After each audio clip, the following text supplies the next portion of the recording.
Hello everybody, this is Baron the Bear. It's going to be another video for the mobile game Dragon Siege.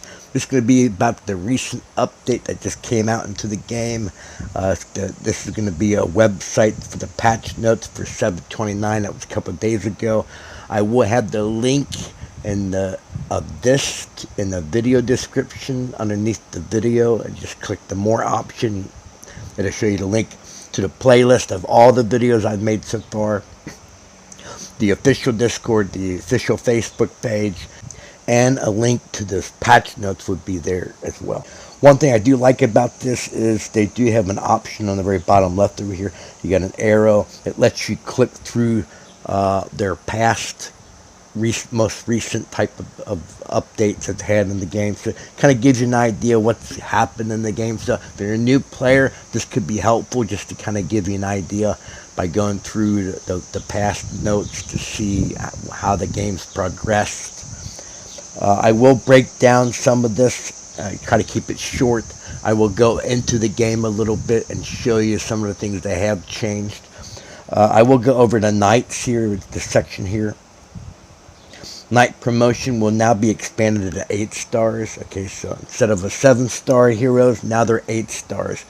They also are saying that requirements for star levels for unique equip promotions conditions will be removed. So there no longer will be certain star levels that you have to have your knight at to promote equipment. That's what I'm getting from that. The Dragon's growth expansion, Dragon promotion, will now be expanded to 11 stars. It was 10 stars with a worm. I'm going to call them worms. Sorry. It's now 11 stars. It was before 10 stars. And I think to even actually promote and get a dragon to a worm, you had to have 10 dragons to merge, okay, to get a 10-star worm. That's not going to be too much of an impact if you're a free player or low spender or whatnot, because, you get attacked by a big spender, you're going to get creamed anyway. There's no chance for you anyway. So what this is going to do is it's going to make it more competitive for the high-end big spenders, where, just having an extra little bit of PvP boost when you're attacking another big player can make a difference. So that's what that's going to affect. It's going to affect the big spenders in the game. Dragon food. There's a new dragon food will be introduced. I will go over that shortly after I go over all these notes into the game towards the end of the video, and I'll walk you through at what they did change with that. It can be crafted, and when used, provides more dragon experience than the magic roast. That's not necessarily true. It will give you more experience for a lower amount of having to feed a dragon, but it's not going to give you more experience. I'll go over that towards the end of the video. The building section. Level 2 upgrades will be introduced for the observatory and clock tower, those 2 buildings. Certain levels in the hen house, cow shed, sheep ranch will upgrade the rank of animals that appear on the village. I'm thinking that will increase the rank of the animals when you merge them in those buildings. The maximum storage capacity for certain levels of the clock tower will be increased. I'm thinking probably the higher levels, it's going to probably hold more speed up time that you can slowly regenerate. Instead of like 20 hours saved up speed time, it might be 25 hours for that level. Lord equipment.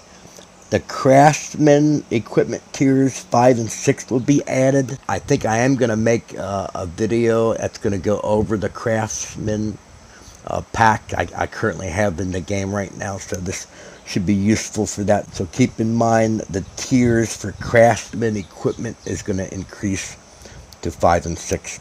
New sub options related to the soldier training amount will be added to craftsman equipment. I'm not really sure on this one, but it's going to probably increase maybe more amounts of training or whatnot, because they did add tiers 5 and 6. Siege weapon buffs will be added to the equipment. Okay, and siege weapons affect attacking and damaging buildings. When attacking players' bases, it's going to damage the wall. I'm imagining that that's going to increase damage, possibly. The schedule for Kingdom Clash Battle will change from once a week to twice a week. I think the reason why they're doing it is I think they want to give the members of people's kingdoms, they want to give them more options to being able to participate. Only once a week, it might be at a time that some of your members might miss it. That's a good thing. Following that adjustment, the season contribution point factor will now be set to 1.5 times. It looks like they're increasing the contribution points for the season for Clash Battles, and the rewards for the Kingdom Clash Battles will be improved. So the content part of the update, I think, is a win-win for all the players. Looks like they did a lot of changes to the arena, so if you want to take the time to pause the video or whatnot and just look over that, I'm not going to go over that part too. And they did make some convenient improvements. I won't go over that too much if you want to go over and look over that yourself. Research time for 4 types of troop-related research will be decreased, so that's going to help you do the research for those individual troop types, which is a good thing. One important thing I want to stress in this updates, and whenever they do updates, it does say here, game will not be accessible during the service, the maintenance. I have read that they recommend to log out of the game before the time that they do the updates. I'm not sure what that could cause, what issues, but it might be a good idea to follow what they say. Another most critical, this is the best I can give you on this, is guests are advised to link their account before they update to avoid account loss. Before you spend any money in the game or spend a lot of time playing this game, link your game account, because when they have an update, there's a good chance it could actually delete your account. If you were buying packs and whatnot, you're going to lose all that. You'll have to deal with customer service. And in all these games, from my experience, you don't want to deal with customer service if you don't have to. A quick reminder, if you do like my content, please like and subscribe, hit that bell notification for future content. And then we're going to go right over to where the dragon food change was. Go here in the very bottom right over here, click the hand with the cube. We can go to the dragon food. Very last one is the new food that they added for dragons. It's called Special Roast. And as you can see, it's going to be 5 of the magic roast, and then you're going to have some 10 raspberries, which isn't bad at all. But keep in mind, though, that the magic roast, it takes 6 gems. These are the gems that you purchase from packs and whatnot in the game, and it's going to take 6 for each one. So for 5, it's 30 gems. This is going to cost you 30 gems. Be prepared if you're willing to spend to get 500,000 dragon experience. Now, if you click onto the magic roast, you can see that gives you 140,000. You times that by 5, that's a total of 700,000 dragon experience. Okay.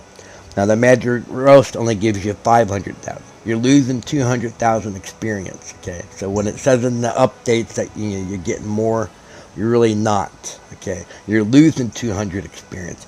I'm not even sure why you would even want to go this way, but I guess if you're trying to promote 11-star rate warm, I guess this is the type of stuff you're going to need to use. Really, the only advantage of Special Roast is this is going to give you the 4 times the experience per time you feed a dragon versus the magic roast.